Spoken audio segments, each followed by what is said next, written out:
In the previous episode of Bum to Billionaire, I made millions of dollars with the salvage yard and auto shop. So in today's episode, I'm gonna invest all of that money and buy myself a police car to see just how much cash I can earn from Vincent's dispatch work. This is gonna be a legal income special, so join me on this journey in Bum to Billionaire where my goal is to hit $1 billion on my brand new account before GTA 6 launches in November. To tell you the truth, I could easily just get there very soon by meta spamming Kaio and Dr. Dre. However, that would get boring super fast as a series, and I also don't want to give myself brain rot for YouTube views. Instead, today's theme is law enforcement, and we'll be working for the government because, believe it or not, you don't need to do heists and sell drugs all the time.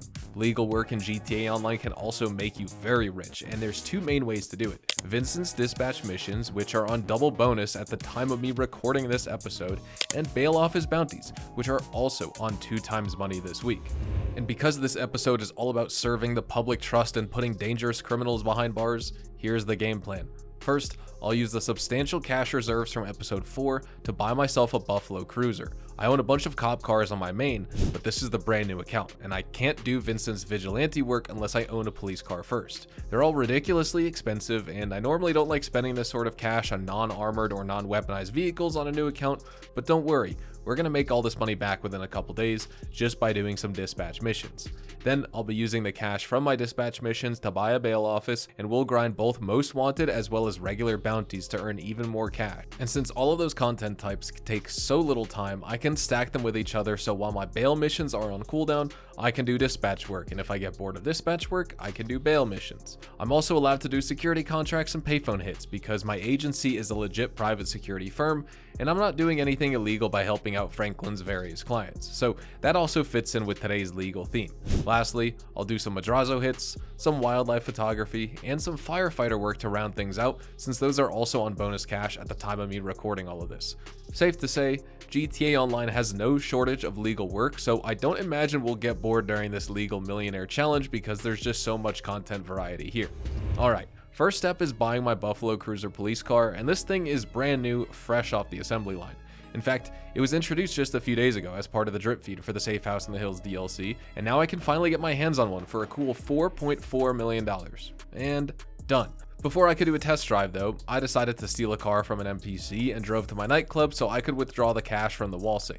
There isn't a whole lot of money in here, just $18,500, and my popularity is in the gutter, so I tried to rebook Solomon, but the game glitched out and threw my guy outside the nightclub mid-cutscene. This has never really happened to me before. Let's give it another try. Okay, what is going on here? Now the cutscene just resumes as soon as I walk in. As soon as I walk back outside, I'm greeted by a Toreador griefer who kills me, and my day isn't really off to a good start right now, but I can always cheer myself up by summoning my brand new car, and doing a few dispatch missions as well. Let's see, mechanic, garment factory, and there it is, my brand new Buffalo Cruiser cop car. It's bone stock right now, no mods whatsoever, but trust me, once we earn some of that legal cash, I'll take it to a shop and throw a performance pack or two in there along with a few visual mods to spice things up. Once Johnny delivers my ride, I immediately turn on the sirens and give the throttle a light tap to get a feel for the power. I can tell there's plenty of torque under the hood even without any performance upgrades, and when Vincent sends me the brief for a new vigilante mission, I immediately accept it because these only take 4 to 5 minutes each, on average, and right now they're paying $50,000, so there's no reason not to spam them over and over for some easy money. My very first dispatch mission is called Health Code Violations, and for this one, Vincent asked me to find and seize a taco van. You see, these guys have been selling more than just tacos, and because they've got a bunch of corrupt cops on the payroll, the department is turning a blind eye to their shenanigans. But not me, because I'm about to go in there, seize all their product, kill anyone who gets in my way, and shut this operation down. We don't want any drug dealers in this neighborhood, and I think the Ballas might be running this operation because I can see a few of them hanging out next to that marked van. One of the guys tries to get in the van and drive away, but I put a bullet through his skull first. Then after cleaning up the area of all hostiles, I get into the taco van and drive back to Vincent's lockup. On the way, I'm assaulted by some more hostiles, but they give up once I reach the checkpoint, and just like that, I'm now $50,000 richer. Sweet, right? Let's do a few more of these. What? There's a cooldown? How long is it? 1 minute? What the heck, Rockstar? I thought this was supposed to be good. Alright, fine. I guess I'll just go roleplay as a cop in the meantime.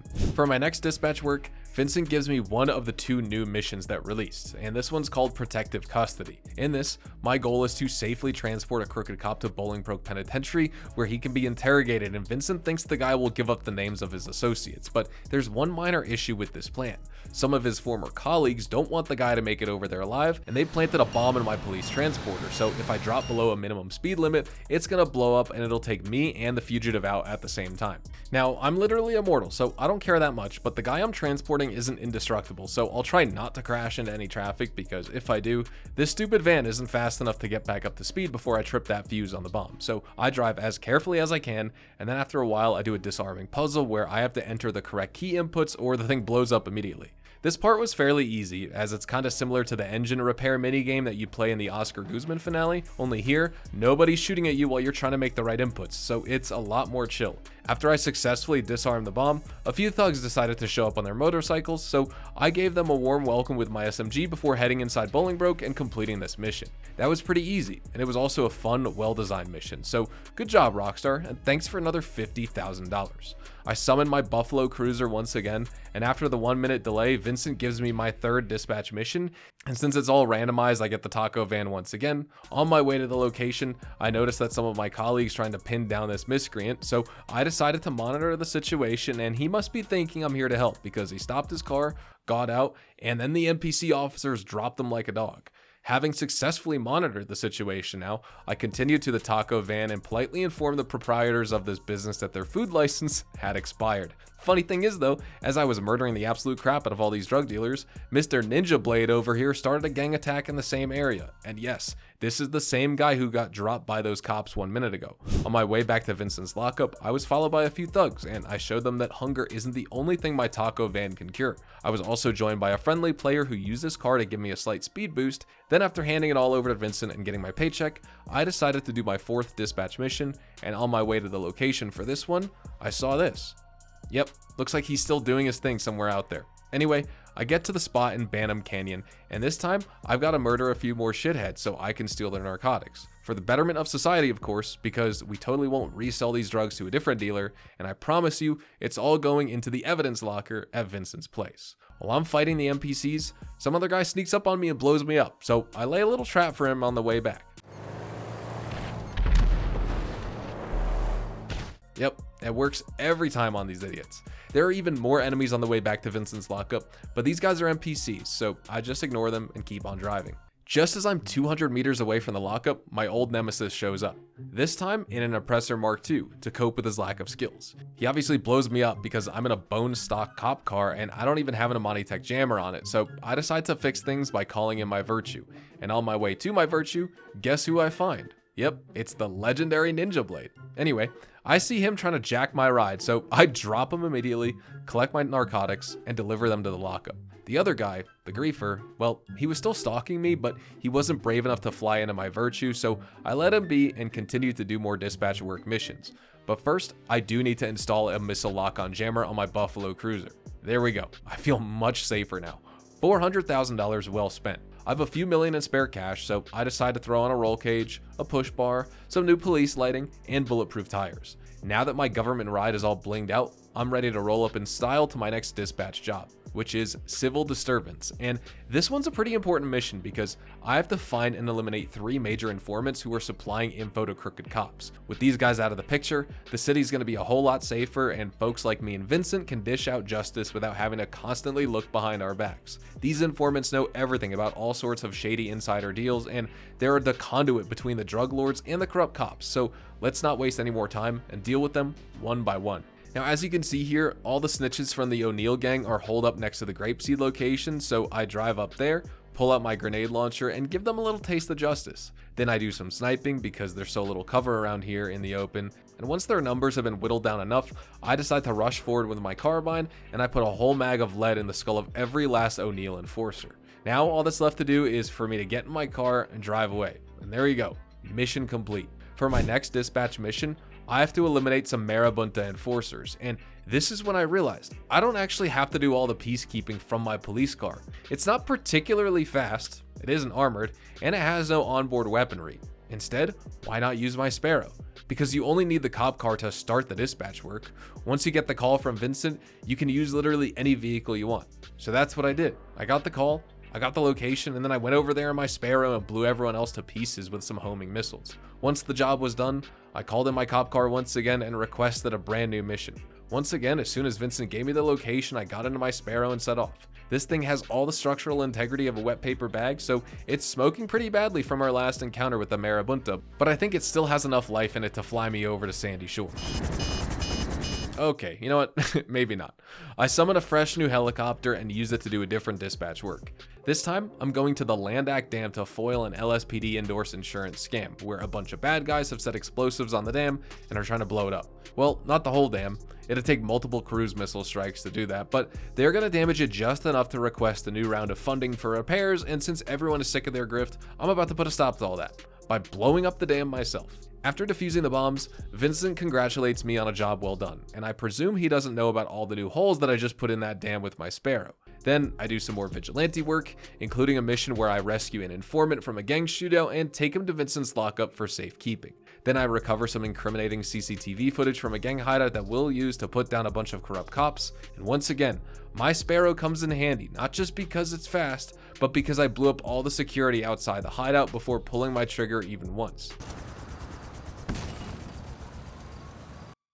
Hey, cabrón, don't you know I'm loco? Shut up and put the tacos in the bag, Ramirez, or in this case, the CCTV footage. After getting my fill of legal income for the day, I decide to resupply my passive businesses because it would be a dang shame to leave them hanging around while I just do dispatch missions all day. So I made sure my math lab was ready to go with supplies, and I also resupplied my cash factory. Then I played around with some funny chemicals in my Walter White RV and revisited my nightclub to swap out some DJs and boost my popularity back up to max. I also did a VIP escort because some guy got way too drunk and fell asleep in the closet, so I drove him back home for some more popularity. And because I hadn't visited my nightclub in ages, even this wasn't enough to bring my popularity back up to 5 bars, so I swapped even more DJs, and I was finally at max popularity, which means I now make $50,000 every single in-game day, completely passive, so I can do dispatch work and bail office missions out there while my nightclub rakes in free cash from ticket sales. But first, let's snap photos of a cow, a poodle, and a chicken hawk. And done. You can find spawn locations for all these animals on GTAweb.eu, and it normally pays $100,000 per day, but this time I'm getting 200 grand because wildlife photography is on 2x bonus for the week. I then decided to call Franklin, who hooked me up with a vehicle recovery contract, and this one was pretty simple. I just had to drive to Davis, break into a garage, drop a bunch of gangsters, and drive away with the marked Jester. It only took me about 5 minutes, and after that, because I don't like to be idle, I requested a payphone hit as well. This one was pretty simple. I had to assassinate a high-profile target but make it look like an accident, so I grabbed a jerry can from Ammunition and poured some gasoline on the seats. But the target saw me sabotaging them and tried to flee, so I had to drop him with a gun, missing out on my bonus. I then did another security contract where I had to eliminate some Vagos captains, and there was also an asset protection mission where I had to save a bunch of casino equipment from being lit up by miscreants, and the hardest thing about this one was waiting out the 10-minute timer. After that, I did an asset recovery where I had to break into Tequila La, crack open a safe and steal a necklace, then drive it back to the agency while a bunch of crooks chased me around town. While doing all of this, I tossed in a few dispatch missions, and to stick with the theme, I only used my cop car and personal Sparrow for the cop missions, while for the agency security contracts, I was okay with using an oppressor. I also sold some of my acid product during this time because there's no reason to derive the youth of Los Santos of some of the finest pharmaceuticals on the market just because I moonlight as a cop, and I also earned $351,000 along the way, which is pretty nice. I also checked in on my math lab to make sure production was going along smoothly, and I also dropped back into my nightclub to collect the wall safe cash and refresh my popularity. At this point, my Coca-Cola lockup was bursting with product, so I decided to sell it. The game gave me 4 baggers for a full Coca-Cola lockup worth $525,000, and these are not particularly fun to drive around, but then again, all MC sell vehicles suck with the exception of the Pounder, and that thing is only good because you get one vehicle. Right afterwards, I sold my nearly full math lab for $401,000, and I used my oppressor to make things slightly easier because it allowed me to fly back to the dodo spawn after each drop-off. If you're selling multiple vehicles solo, this is how you should do it, although I recommend using the Sparrow if you can because that's faster than the Mark II. Then, after some more nightclub management, I saw that I had $509,000 in products just sitting there on my nightclub basement, so I decided to sell that as well, and yes, that's the stock Speedo custom you get for free with the nightclub.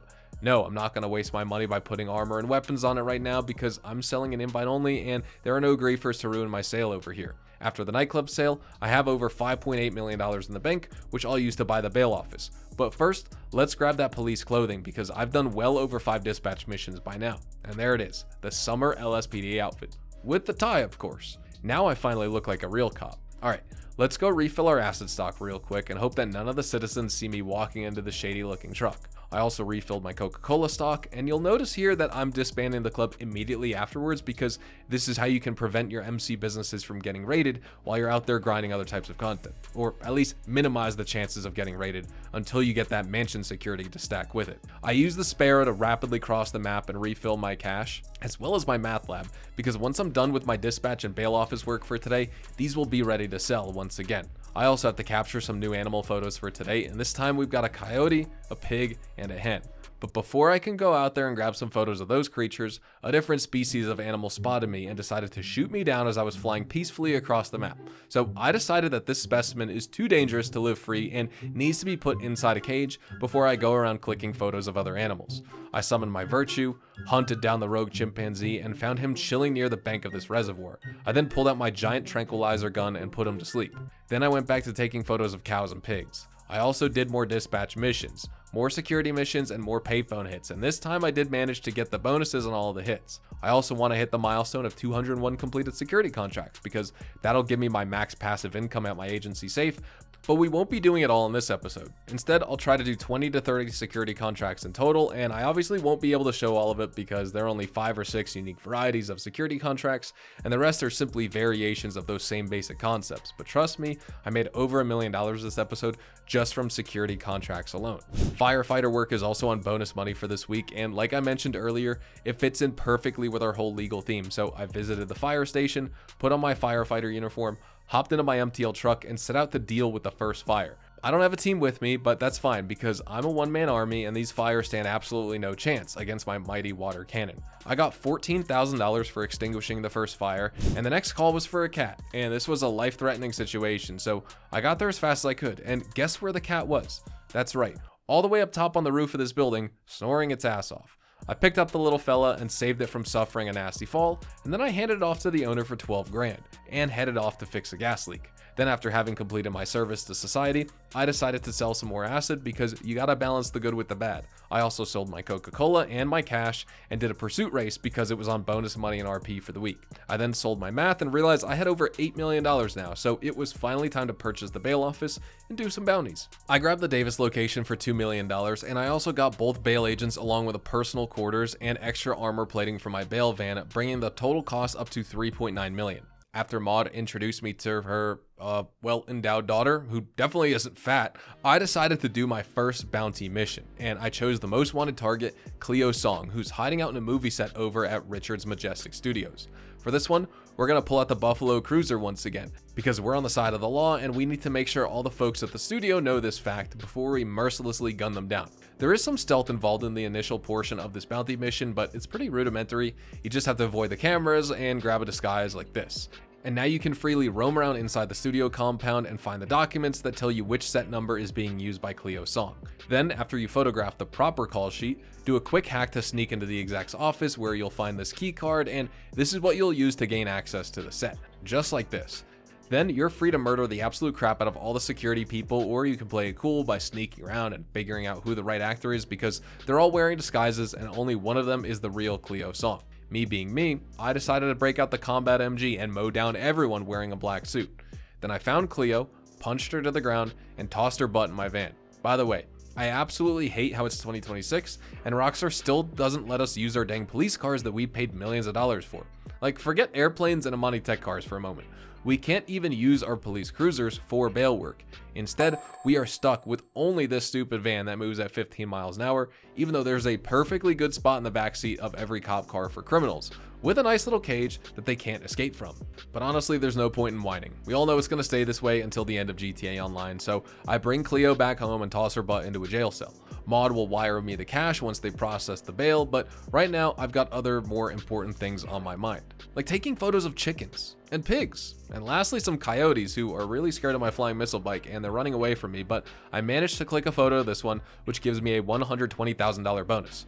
Just so you know, the first 2 animal photos are worth $40,000 each, so I've made 200 grand today just by clicking photos of random animals, which, funny enough, is more than what you make with a bail office most wanted bounty, when it's not on bonus cash.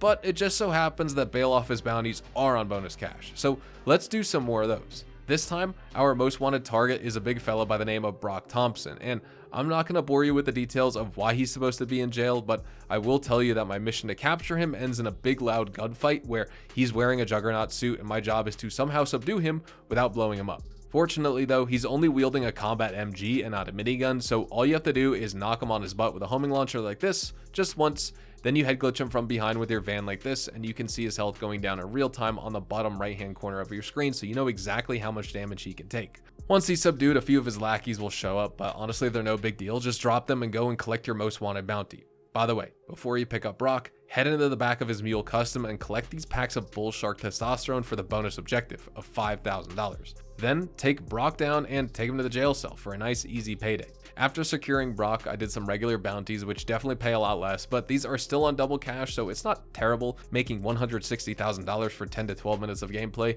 And these don't have a massive one-day cooldown like the most wanted bounties, so you can actually use them to grind cash throughout your play session. I also mixed in some illegal cash flow with my legal stuff because, like I said before, there must be a balance in all things. And at the end of it all, I decided to cap things off with a Cluck and Bell farm raid because that's also police work after all, and I did all of Mod's bounty targets for my free stone hatchet. Then I also did the 25 kill challenge for some bonus cash, and at this point I had a whole bunch of cash, so there was no point in grinding anymore. Instead, I took my cop car out for a ride in a public lobby and I patrolled the neighborhood looking for miscreants and vagabonds. Didn't take me long to find one, and it's clear that this guy has absolutely no respect for the law, so I turned on my sirens and tried to pull him over, but instead he gave me the middle finger. And right afterwards, he got blown up by an even bigger asshole, but I couldn't just let someone else take over my job as police officer, so I chased the 2 nuisance makers around the map, and one of them was in a Raiju. I quickly realized that the homing launcher absolutely sucks for killing fighter jets, and I pulled out my trusty heavy sniper, but then I remembered that this doesn't have explosive ammo. I tried to chase the suspect on foot, but it didn't prove very useful, and at this point, I'm pretty sure my government issued car isn't enough to dish out the right amount of justice, so I call on my personal vehicle, the Mark II. And that's fine because I'm still wearing my cop uniform, so the baddie knows exactly who I represent. I chased him down, sent him to hell, and he immediately quit the lobby afterwards. Justice has been dealt, and I'm a lot richer than before, so I'd call this episode a wonderful success. Thank you so much for watching, everyone. Drop a like on this video if you found it informative and entertaining. Subscribe to the channel if you are new and you want to see more content like this for GTA Online. Check me out over on Twitch, Twitter, and Instagram, specifically twitch.tv/hazardoushdtv for more GTA Online money grinding live streams. It is the GTA 6 waiting room over on there. I hope you all have a fantastic day, and I'll see you guys in the next GTA 5 online video. Adios, amigos.